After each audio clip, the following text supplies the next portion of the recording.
یہی معاملہ آیت 17 میں بھی ہے. خطاب بظاہر اپنے نبی سے ہے لیکن مخاطب کفار و مشرکین ہیں. یعنی سابقہ آیات پر ایک بار ہم روشنی ڈالیں تو یہ بات سمجھ میں آتی ہے کہ اللہ نے اپنی قدرت کی بے شمار نشانیوں کا تذکرہ کیا ہے. ہر نشانی یہ چیخ چیخ کر کہہ رہی ہے کہ اللہ واحد ہے اور ہر چیز زمین و آسمان کے اللہ کی حمد و ثنا میں ہے. یہ بات جانتے ہوئے بھی کیا یہ ممکن ہے کہ ہمارے نبی محمد صلی اللہ علیہ وسلم اللہ کو چھوڑ کر کسی اور کی بندگی کریں؟ یہ بالکل ممکن نہیں. دراصل ایک سوال ہے پچھلی آیات میں جو اللہ نے بظاہر اپنے نبی مکرم سے کیا لیکن یہ انڈائریکٹلی کفار سے سوال ہے. یہی معاملہ اس آیت میں بھی ہے. بظاہر تو اپنے نبی صلی اللہ علیہ وسلم مخاطب ہیں لیکن انڈائریکٹلی تمام کفار مشرکین یہاں تک کہ کمزور ایمان مسلمان بھی ہیں.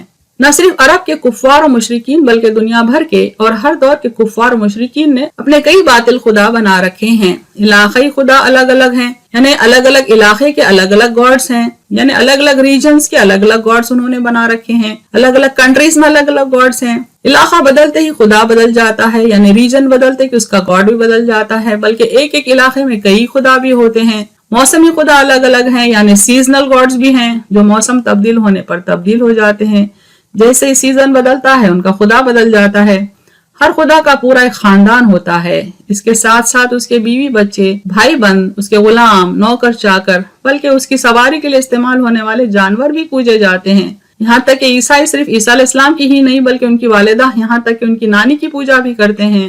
مشرکین کے پاس ہر کام کا ایک الگ دیوتا یا دیوی ہوتی ہے.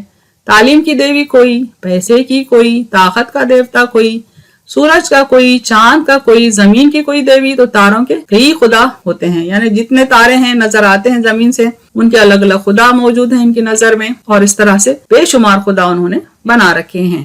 ہر الگ کام کے لیے ایک الگ خدا کارساز کہلوانے کے لیے تیار بیٹھا ہے. کوئی جنم دینے والا کہلانے کے لیے تیار، کوئی خالق، تو کوئی رزاق، تو کوئی پالنہار کہلانے تیار بیٹھا ہے، تو کوئی موت کا خدا بن بیٹھا ہے. جس طرح زندگی کے کام بے شمار ہوتے ہیں اسی طرح باطل دیوی دیوتا بھی بے شمار بنا دیے گئے ہیں. نفع دینے والے کوئی بلکہ کئی خیال میں ہیں، تو نقصان پہنچانے والے کوئی تو کبھی کئی تصور میں ہیں. 33 کروڑ دیوی دیوتا تو صرف ہندوستان میں پوجے جاتے ہیں. ہر دن ایک نیا خدا بھی کسی نہ کسی انسان کی شکل میں پیدا ہو ہی جاتا ہے اور اعلان بھی کر دیتا ہے کہ وہ فلاں کا ہوتا ہے وغیرہ وغیرہ. یعنی ہندوستانی سماج میں یہ معمول بھی ہے کہ ہر دن کوئی نہ کوئی انسان اپنے آپ کو دیوتا کہہ کر ڈکلیئر کر دیتا ہے اور اعلان کر دیتا ہے کہ وہ فلاں خدا کا اوتار ہے. اور اس قوم کی اکثریت آنکھ بند کر کے اس کے آگے جھک جاتی ہے. یہی حال دنیا کی ہر مشرک قوم کا ہے. بے شمار خدا ہر مشرک قوم پوجتی ہوئی آئی ہے. زمانے کے ساتھ ان کے دیوی دیوتا بھی بدل جاتے ہیں. کبھی ان سے منسلک قصے کہانیاں بھی بدل جاتے ہیں. یعنی جیسا جیسا وقت آگے بڑھتے جاتا ہے ویسا دیوی دیوتاؤں کی سگنیفیکنس میں بھی کمی زیادتی ان کی نظر میں ہو جاتی ہے. عموماً دیوی دیوتاؤں کے متعلق فحش قصے بھی جوڑ دیے جاتے ہیں تاکہ ان کو ماننے والے اپنے فحش کاموں کے لیے اپنے آپ کو حق بجانب سمجھیں. یعنی بے شمار غلط قسم کے فحش قسم کے قصے بھی یہ لوگ اپنے ہولی بکس میں ایڈ کر رکھے ہیں، اس طرح سے وہ اپنے غلط کاموں کے لیے جواز پیدا کر سکیں. کبھی کبھی سوچ اتنی نیچ ہو جاتی ہے کہ شرمگاہوں کی پوجا بھی کرنا مقدس کام سمجھا جاتا ہے.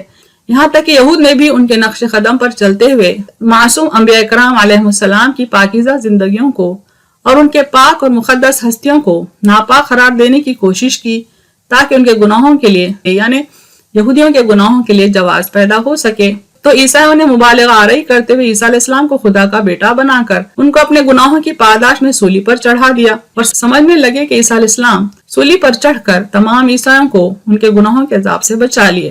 یعنی ایسی باتیں انہوں نے اپنی مذہبی کتابوں میں ایڈ کر دی تاکہ اپنے تمام گناہوں کے لیے کوئی نہ کوئی جواز پیدا ہوتا رہے. بہرحال دور قدیم سے لے کر آج تک بھی انسانوں کی اکثریت نے حق سے منہ موڑا، دنیا پرستی کی، آخرت سے انکار کیا، اپنے نفس کے ہو رہے، تو کبھی شیطان کو اپنا دوست بنایا اور اس کے نقش قدم پر چل پڑے. انسانوں میں ایک گروہ ایسا بھی ہے جو بظاہر اللہ کی وحدانیت کا اقرار کرتا ہے لیکن زندگی کے تقریباً تمام معاملات میں کسی نہ کسی اور سے امید لگائے ہوئے رہتا ہے اور اللہ سے امید نہ دارت. یعنی ہم میں ایسے بھی ہیں، ایسا گروپ بھی ہے جو اللہ کی وحدانیت کا اقرار کرتا ہے زبانی، لیکن عملی طور پر اللہ سے امید کم رہتی ہے لیکن غیر اللہ سے امید زیادہ رہتی ہے. بلکہ بعض معاملات میں تو اللہ سے بالکل امید بھی نہیں رکھتے. نفع کی امید کسی نہ کسی انسان سے، مثلا اپنے اولاد سے، تو کبھی بھائی بندوں سے، کبھی دوست و احباب سے، تو کبھی پڑوسی وغیرہ سے، تو کبھی کام کی جگہ اپنے مالک یا غلام سے کہ ان سے ان کی دنیا بن جائے گی، فلاں فلاں ترقی ہو جائے گی، یا روزگار کا کوئی ذریعہ پیدا ہو جائے گا، یا پیدا ہو گیا ہو تو قائم رہے گا، یا اولاد کی تعلیم و شادی بیاہ وغیرہ کی ذمہ داری آسان ہو جائے گی. یعنی یہ سارے ایکسپیکٹیشنز انسانوں سے رکھتا ہے، اللہ سے امیدیں نہیں رکھتا. اسی طرح اگر بیمار ہو تو فلاں ڈاکٹر یا حکیم شفا دے دے گا، یا کسی کی دعا ہی کافی ہو جائے گی، یا قرضدار ہو تو فلاں فلاں قرض ادا کر دے گا. بھروسہ اللہ کی ذات پر بالکل بھی نہیں. اسی طرح اگر بیمار ہو تو فلاں ڈاکٹر یا حکیم شفا دے دے گا، یہ سوچ ہوتی ہے، یہ امید رہتی ہے، یا کسی کی دعا ہی کافی ہو جائے گی، یا قرضدار ہو تو فلاں فلاں قرض ادا کر دے گا. بھروسہ اللہ کی ذات پر بالکل بھی نہیں. بس ایک نہ ختم ہونے والا لامتناہی سلسلہ ہے جس میں ایک مسلمان بھی عموماً گرفتار رہتا ہے. اسباب کو سب کچھ سمجھنے لگتا ہے اور مسبب الاسباب پر نظر نہیں رکھتا. یعنی تمام اسباب پیدا کرنے والا جو رب ہے اس سے امید نہیں ہے، بلکہ اسباب سے امید رکھے جاتا ہے. رزق کمانے کے چکر میں رزاق کو بھول جاتا ہے اور ہر جائز اور ناجائز راستہ آمدنی حاصل کرنے کے لیے استعمال کرنے لگتا ہے. یہ سب اس لیے کیونکہ اس نے اللہ کی ذات اور اس کی صفات کو سمجھا ہی نہیں. تمام زمین و آسمان کے خزانے اسی کے ہیں، اس کے اذن کے بغیر تو کسی کو کچھ بھی حاصل ہونے والا نہیں ہے. یعنی ایک رائی برابر چیز بھی اللہ کے حکم سے کسی کو عطا نہیں ہو سکتی. چونکہ تمام خزانوں کا مالک وہی ہے تو پھر غیر اللہ سے امید کیوں؟ اس کے حکم کے بغیر تو کوئی پتا اپنے درخت سے زمین تک نہیں آ سکتا، کوئی دانہ زمین کی گہرائیوں اور اندھیروں میں اللہ کے حکم کے بغیر پودا نہیں اگا سکتا. جیسا کہ سورہ انعام آیت 59 میں اللہ تعالیٰ فرماتے ہیں، اور اسی کے پاس غیب کی کنجیاں ہیں جنہیں اس کے سوا کوئی نہیں جانتا. جو کچھ خشکی اور تری میں ہے وہ سب جانتا ہے. یعنی زمین میں جو کچھ ہے، سمندروں میں، دریاؤں میں جو کچھ ہے وہ جانتا ہے. اور کوئی پتا نہیں گرتا مگر اسے بھی جانتا ہے، اور کوئی دانہ زمین کے تاریک حصوں میں نہیں پڑتا، اور نہ کوئی تر اور خشک چیز ہے مگر یہ سب کچھ کتاب روشن میں ہے. اگر انسان خاص طور پر مسلمان ان باتوں کو سمجھ لیتا تو ہر خوشی اور غم میں اللہ کو ضرور یاد رکھتا اور اس کے فیصلوں پر شاکر و صابر رہتا. وہ ضرور سمجھتا کہ ڈاکٹر اور حکیم، دعا اور دوا تو صرف اسباب ہیں، نفع و نقصان کا فیصلہ صادر کرنے والا تو سوائے اللہ کے کوئی نہیں. اولاد اور بھائی بند، مال و دولت تو صرف اسباب ہیں، نفع و نقصان، خوشی اور غم تو اللہ کے حکم کے محتاج ہیں. جب اللہ چاہے چلے آئیں، وہ جب چاہے چلے جائیں. مومن بندے کا کام تو مصیبت کے وقت صبر کرنا اور خوشی کے موقع پر شکر کرنا ہے، اور ہر حال میں اللہ کے فیصلوں سے مطمئن رہنا ہے. یعنی ایک مومن بندے کا ایک کام ہے کہ اسباب پر یقین نہ کرے بلکہ اللہ کی ذات پر یقین کرے. وہ جب چاہے ہمارے لیے اسباب ضرور پیدا کر سکتا ہے، ہر غم سے ہم کو نکال سکتا ہے، ہر مصیبت سے، ہر پریشانی سے ہم کو نکال سکتا ہے. ان باتوں کا ذکر قرآن کے دوسرے مقامات پر بھی آیا ہے. ایک بار ہم ان آیات کو یہاں ریفر کرتے ہیں. سورہ فاطر کی آیت ہے، اللہ بندوں کے لیے جو رحمت کھولتا ہے اسے کوئی بند نہیں کر سکتا، اور جسے وہ بند کر دے تو اس کے بعد کوئی کھولنے والا نہیں، اور وہ زبردست حکمت والا ہے. اسی طرح سورہ یونس میں اللہ تعالیٰ فرماتے ہیں، وَيَمْسَسْكَ اللَّهُ بِضُرٍّ فَلَا كَاشِفَ لَهُ إِلَّا هُوَ وَإِن يُرِدْكَ بِخَيْرٍ فَلَا رَادَّ لِفَضْلِهِ يُصِيبُ بِهِ مَن يَشَاءُ مِنْ عِبَادِهِ وَهُوَ الْغَفُورُ الرَّحِيمُ. اور اگر اللہ تمہیں کوئی تکلیف پہنچائے تو اس کے سوا اسے ہٹانے والا کوئی نہیں، اور اگر تمہیں کوئی بھلائی پہنچانا چاہے تو کوئی اس کے فضل کو پھیرنے والا نہیں. اپنے بندوں میں سے جسے چاہتا ہے اپنا فضل پہنچاتا ہے، اور وہی بخشنے والا مہربان ہے. سورہ انعام میں ایک جگہ اللہ تعالیٰ مشرکین کا ذکر کرتا ہے کہ جب مصیبت آتی ہے تو خالص اللہ ہی کو پکارتے ہیں، اور جب اللہ کو تکلیف کو دور کرتا ہے تو پھر شرک کرنے لگتے ہیں. دیکھیں اس کا ذکر آیا ہے، پھر اگر وہ چاہتا ہے تو اس مصیبت کو دور کر دیتا ہے جس کے لیے اسے پکارتے ہو. سورہ نمل میں ذکر آتا ہے، وَمَن يُجِيبُ الْمُضْطَرَّ إِذَا دَعَاهُ وَيَكْشِفُ السُّوءَ. کون ہے جو اللہ کے سوا مجبور کی دعا سننے والا اور مصیبت دور کرنے والا ہے. یعنی جتنے لوگ مجبور اور بے کس ہیں، بے کسی میں اللہ کو پکارتے ہیں، مصیبتوں میں اللہ کو پکارتے ہیں، ان کی پکار کو سننے والا، ان کی بے کسی کو دور کرنے والا، ان کی مصیبت کو دور کرنے والا سوا اللہ کے کوئی نہیں. قُلْ فَمَن يَمْلِكُ لَكُم مِّنَ اللَّهِ شَيْئًا إِنْ أَرَادَ بِكُمْ ضَرًّا أَوْ أَرَادَ بِكُمْ نَفْعًا. کہہ دیجیے اگر اللہ تعالیٰ نقصان پہنچانے پر آئے تو کیا کوئی نقصان دور کر سکتا ہے؟ بالکل نہیں کر سکتا.